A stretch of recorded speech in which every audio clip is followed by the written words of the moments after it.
कहानी कासगंज के स्कूल में पढ़ने वाली 15 साल की ममता और 16 साल के सूरज की है। ममता का स्वभाव बहुत ही चंचल था और वो पढ़ने में भी काफी अच्छी थी। वहीं दूसरी तरफ सूरज फुटबॉल और पढ़ाई में बहुत अच्छा था कि तभी एक दिन। सूरज सुनो ना, हमें कब तक एक दूसरे के बिना ऐसे अकेले अकेले रहना पड़ेगा? अरे पगली, हम अकेले कहाँ हैं? हम तो रोजाना एक दूसरे से मिलते हैं। मेरे कहने का मतलब कुछ और है। क्या क्या बोलो? मुझे अब पूरी जिंदगी तुम्हारे साथ रहना है।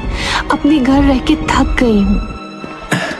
क्या बात है, आज तो मुझ पर ज्यादा ही प्यार आ रहा है। मजाक मत करो। देखो ऐसा नहीं है, मैं भी तुम्हारे साथ रहना चाहता हूँ, लेकिन अभी हम 18 के भी नहीं है। हम नाबालिग हैं यार। ठीक है, लेकिन तुम्हें जल्दी इसके बारे में कुछ करना होगा। अच्छा ठीक है बाबा, अब गुस्सा थूक दो। इन बातों के बाद दोनों घूमते हैं और कुछ देर बाद अपने अपने घर चले जाते हैं कि तभी एक दिन।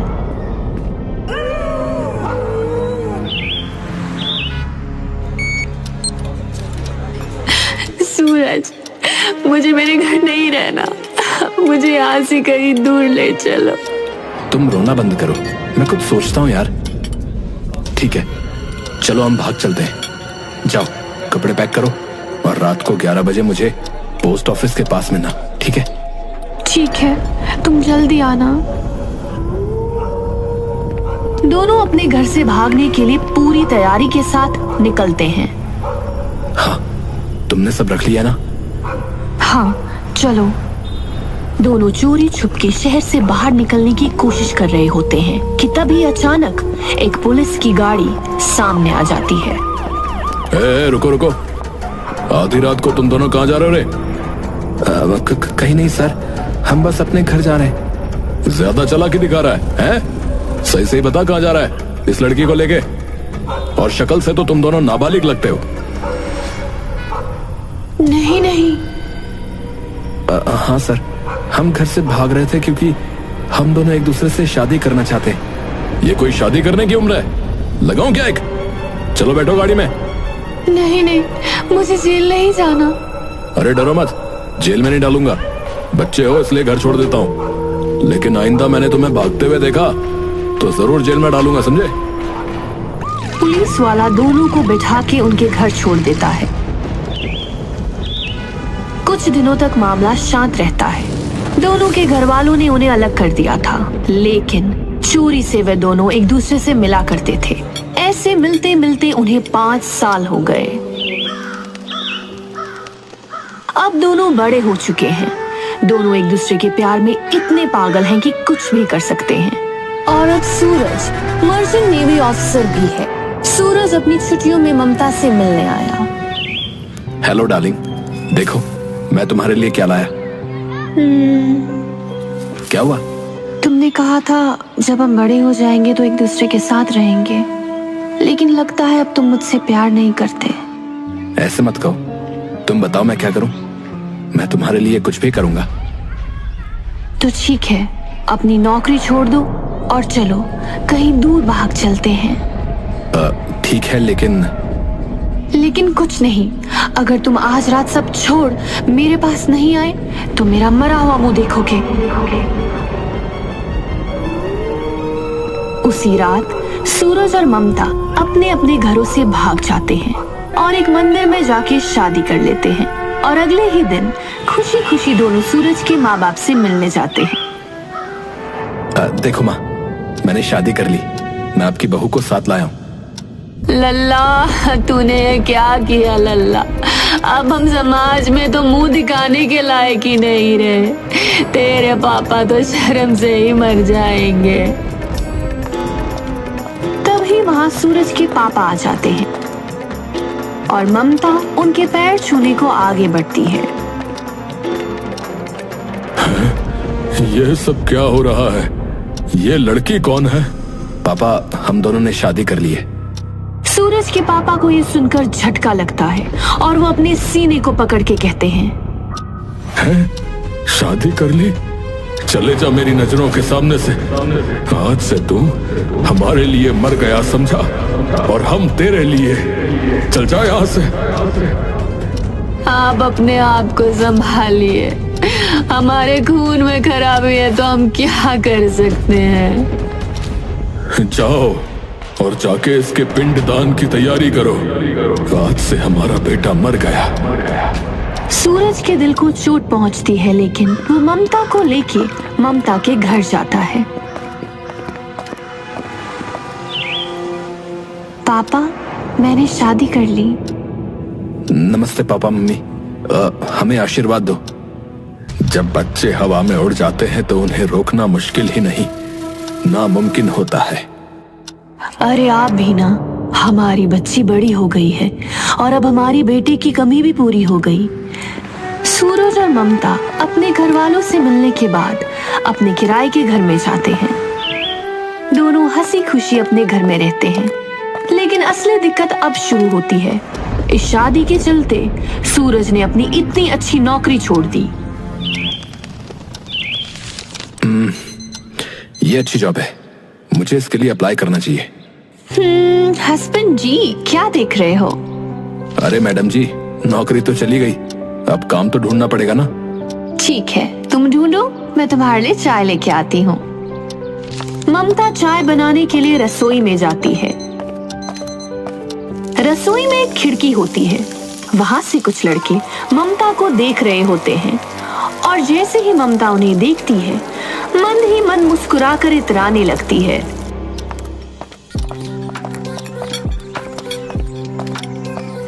ये लो चाय। लाओ डार्लिंग, एक बार घर हो आऊं, मेरे ही माँ पापा हैं, कब तक गुस्सा रहेंगे।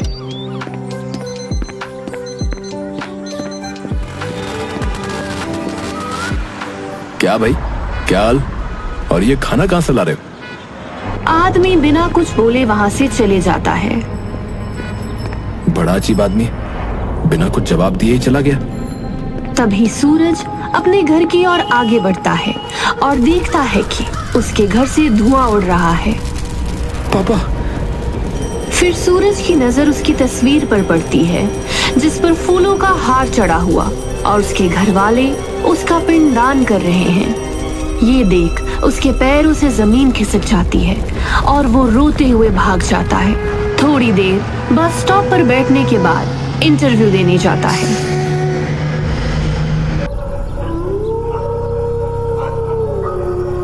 घर आते ही, इंटरव्यू कैसा गया? हाँ, अच्छा गया। कल से काम पर जाना है। क्या हुआ, कुछ बात है क्या? मेरे माँ पापा ने मुझे छोड़ दिया। मैंने इतनी बड़ी गलती की थी क्या? रो मत, मैं हूं ना। जैसे जैसे टाइम बीतता जाता है, चीजें ठीक होने लगती हैं और दोनों हंसी खुशी साथ रहते हैं। और 1 साल बाद उनके घर एक छोटी सी लड़की जन्म लेती है। मैं बहुत खुश हूँ, तुमने मुझे दुनिया की सबसे बड़ी खुशी दी है। देखो, ये बिल्कुल तुम्हारे ऊपर गई है। मैं इसके लिए कुछ भी करूंगा। दोनों मिलकर उनकी बेटी को पालते हैं और वो तीनों एक खुशहाल फैमिली की तरह जीते हैं कि तभी एक दिन सूरज का दूर का भाई घर आता है। अरे आओ भाई, यहाँ बैठो। इतने दिनों के बाद कोई अपना आया है। हाँ भाई, किसी को तो आना ही था। और बता, भाभी कहाँ है? वो गुड़िया के पास है। ममता। हाँ आई। अरे देखो भैया आए हैं, जाओ इनके लिए चाय बना लाओ।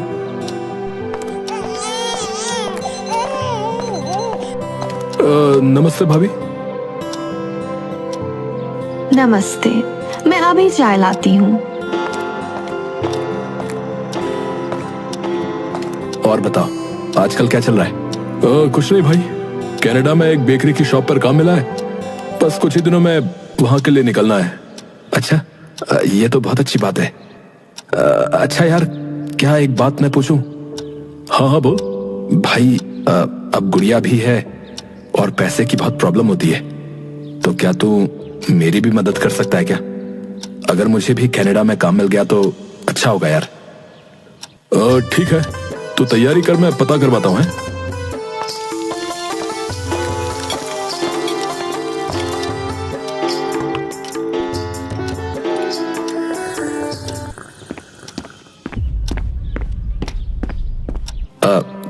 मेरे पीछे से हमारे घर और हमारी गुड़िया को संभालोगी?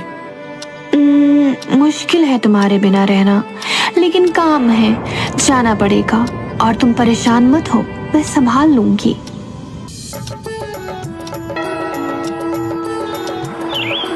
अरे सूरज, जल्दी आ, तेरे लिए खुशखबरी है। अरे आया। जल्दी से अपने सारे पेपर और डॉक्यूमेंट तैयार कर ले। 2 दिन बाद तुझे कनाडा के लिए निकलना है। थैंक्स भाई, तेरी जितनी तारीफ करो उतनी कम है। जा तो रहे हो, लेकिन तुम्हारे बिना एक दिन भी 1 साल जितना लगता है। सूरज और ममता तैयारी करते हैं और 2 दिन बाद सूरज कनाडा के लिए निकल रहा होता है। एयरपोर्ट पर। हमारी गुड़िया का ध्यान रखना। हाँ जाओ, वहां जाकर हमें भूल मत जाना। सूरज को कनाडा गए हुए कई हफ्ते हो जाते हैं कि तभी एक दिन ममता को रास्ते में उसका एक खास दोस्त आदिल मिलता है। अरे ममता, तुम? आदिल? अरे मुझे पहचान नहीं पा रही क्या? नहीं, तुम्हें कैसे भूल सकती हूँ। आओ मेरे घर चलो, यहीं पास में ही है। ठीक है। ममता आदिल को अपने घर ले जाती है, लेकिन आदिल को देख के साफ पता चल रहा था उसके इरादे ठीक नहीं हैं। ममता उसके बारे में सब जानते हुए भी उसे घर ले आई। तुम यहाँ बैठो, मैं तुम्हारे लिए कुछ खाने को लाती हूँ। ठीक है। ममता रसोई की जगह अपने कमरे में जाती है और तैयार होना शुरू कर देती है कि तभी वहां आदिल आ जाता है। तुमने तो मुझे डरा ही दिया। तो तुम रसोई की जगह यहाँ क्या कर रही हो? मैं वो नहीं, मेरी शादी हो गई और सूरज को पता चला तो वो मुझे कभी माफ नहीं करेगा। अरे उसे कैसे पता चलेगा? देखो मुझे पता है वो अभी कनाडा में है, और अपने चेहरे का रंग तो देखो कितना फीका हो गया है, एकदम बोरिंग। लेकिन कुछ नहीं। ये देखो, मैं तुम्हारे लिए एक खास चीज लाया हूँ। ये क्या है? अरे ड्रग्स है, ड्रग्स। तुम ये लो और एक अलग ही दुनिया में खो जाओ यार। ममता ड्रग्स को सूंघती है और अपना होश खो बैठती है, और उसके बाद आदिल और ममता हम बिस्तर हो जाते हैं। ये सिलसिला कई महीनों तक चलता है, जहां ममता नशे की दुनिया में कदम रख चुकी है।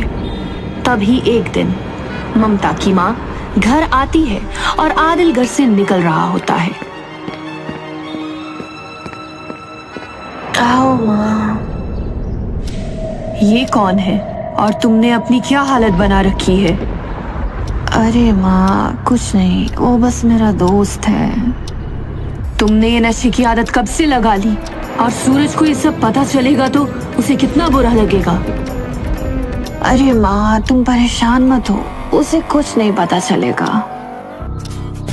तभी सूरज का वीडियो कॉल आता है।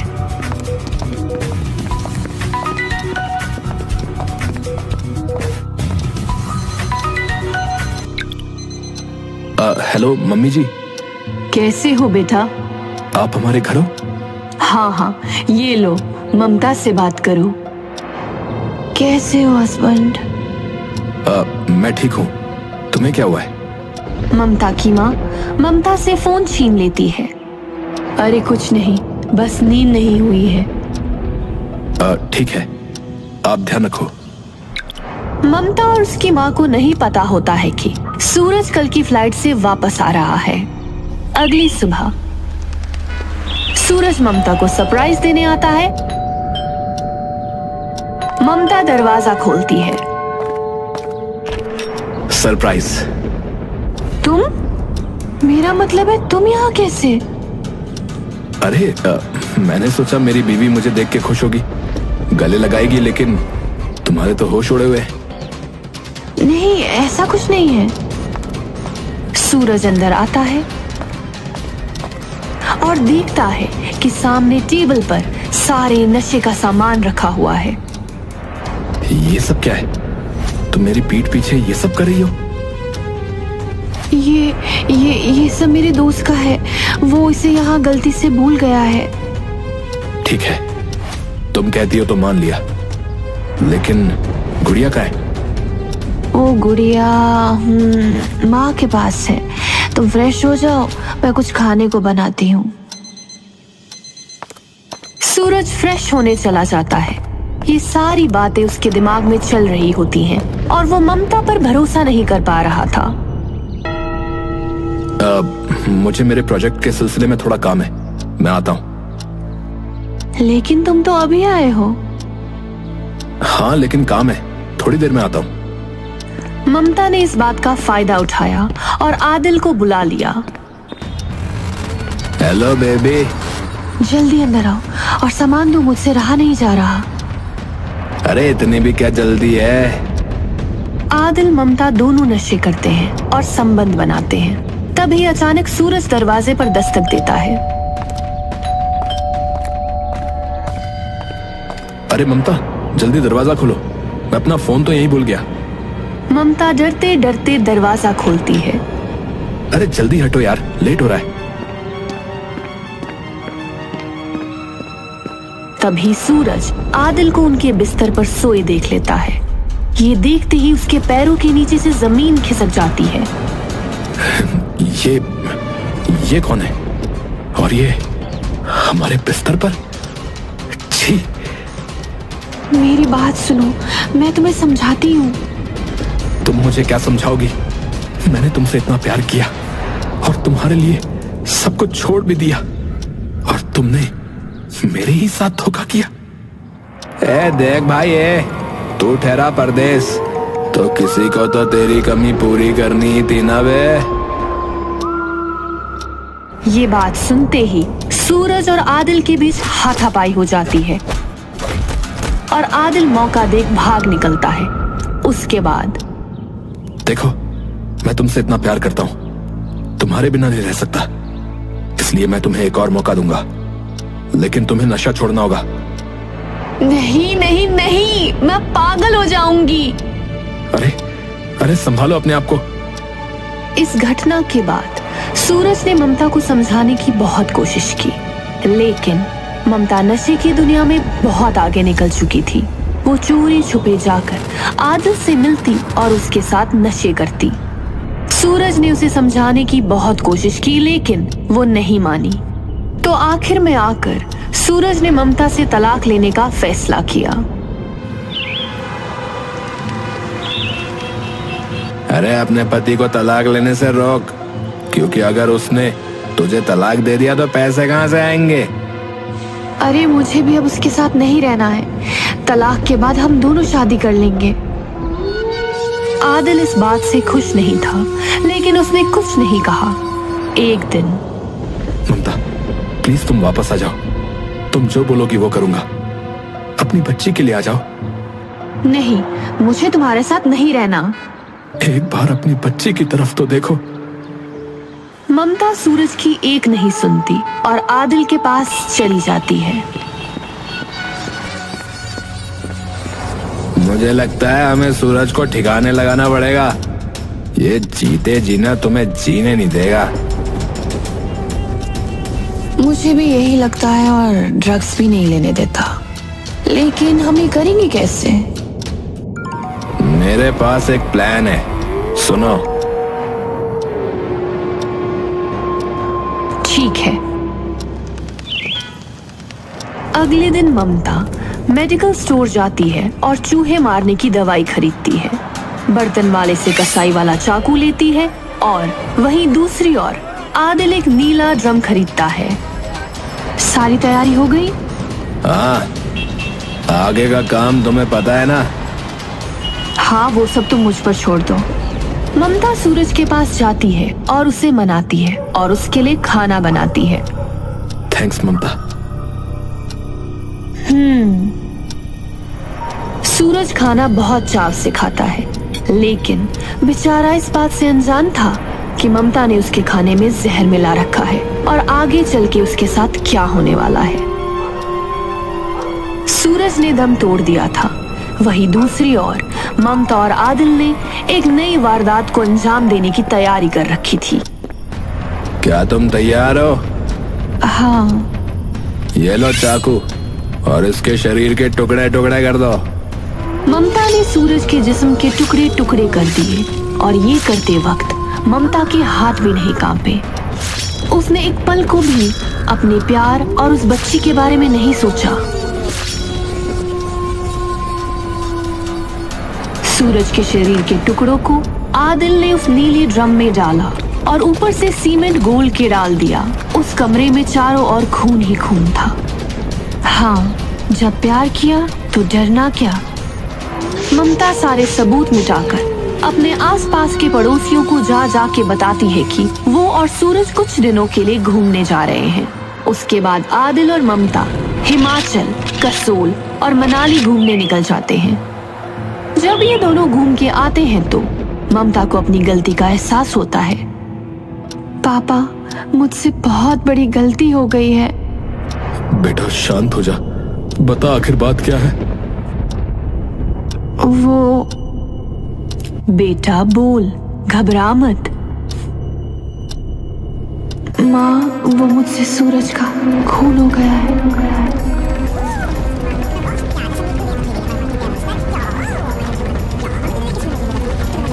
हम तेरा इसमें बिल्कुल भी साथ नहीं देंगे। तू हमारे साथ पुलिस स्टेशन चल। हाँ, तूने मेरा बेटा छीना है। मैं चाहूंगी तुझे फांसी मिले। दोनों मिलकर ममता को पुलिस स्टेशन लेके गए और आदिल और ममता ने अपना गुनाह कबूला। वहीं दूसरी ओर पुलिस को जांच पड़ताल में पता चलता है कि जो माँ अपनी बेटी की फांसी की सजा मांग रही थी, उसी माँ को सूरज के कनाडा के अकाउंट से पैसे भेजे जाते थे। अगर कोर्ट ने सूरज को समय पर तलाक दे दिया होता तो आज उस मासूम की जान नहीं जाती।